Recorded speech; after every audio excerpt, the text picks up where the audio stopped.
மாதா தொலைக்காட்சி அன்பர்களே, இறந்த நம்பிக்கையாளர்களின் ஆன்மாக்கள் இறைவனிலே நித்திய இளைப்பாற்றி அடைய நமது மாதா தொலைக்காட்சியோடு இணைந்து ஒரே குடும்பமாக மன்றாடுவோம்.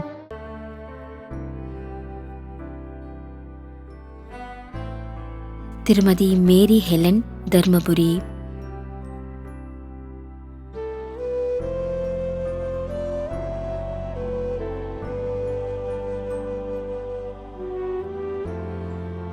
அருட்சகோதரி லில்லி புஷ்பராணி, 4ஆம் ஆண்டு நினைவஞ்சலி.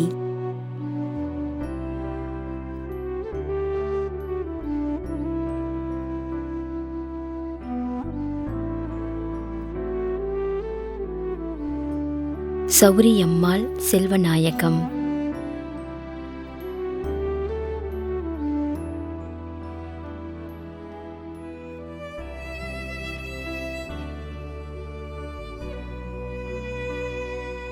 எஸ். அருள்தாஸ், உதியத்தூர், 44ஆம் மாதம் நினைவஞ்சலி.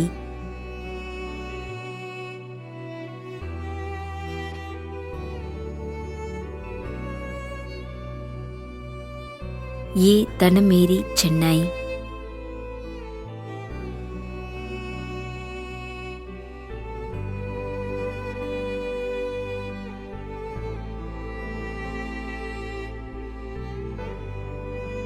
ஐ. இருதயமேரி.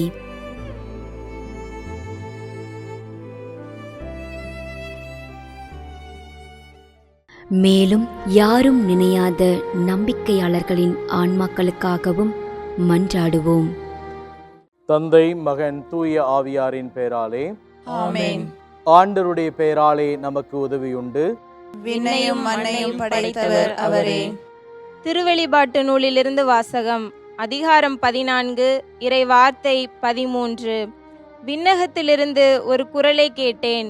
இது முதல் ஆண்டவரோடு இணைந்த நிலையில் இறப்போர் பேறு பெற்றோர் என எழுது என்று அது ஒலித்தது.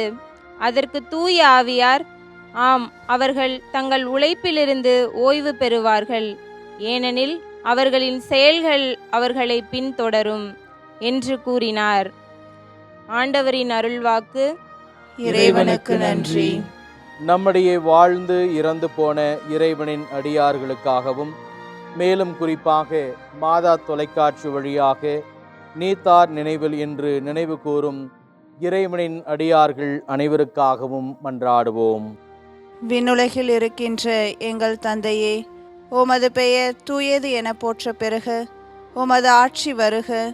உமது திருவுளம் விண்ணுலகில் நிறைவேறுவது போல மண்ணுலகிலும் நிறைவேறுக. எங்கள் அன்றாட உணவை இன்று எங்களுக்கு தாரும். எங்களுக்கு எதிராக குற்றம் செய்வோரை நாங்கள் மன்னிப்பது போல எங்கள் குற்றங்களை மன்னியும். எங்களை சோதனைக்கு உட்படுத்தாதேயும், தீமையிலிருந்து எங்களை விடுவித்தருளும். ஆமென். மன்றாடுவோமாக. இறைவா, இரக்கம் காட்டுவதும் மன்னிப்பு அளிப்பதும் உமது இயல்பு.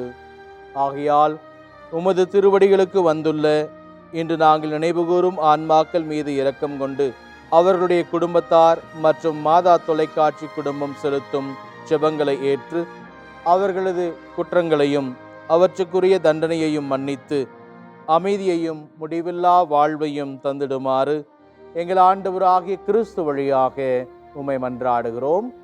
ஆமென். நிலையான இளைப்பாறுதலை ஆண்டவரே இவர்களுக்கு அளித்தருளும். முடிவில்லாத ஒளி இவர்கள் மேல் ஒளிர்வதாக. இறந்த நம்பிக்கையாளர்களின் ஆன்மாக்கள் இறைவனின் இரக்கத்தினால் அமைதியில் இளைப்பாறுவனவாக. ஆமென்.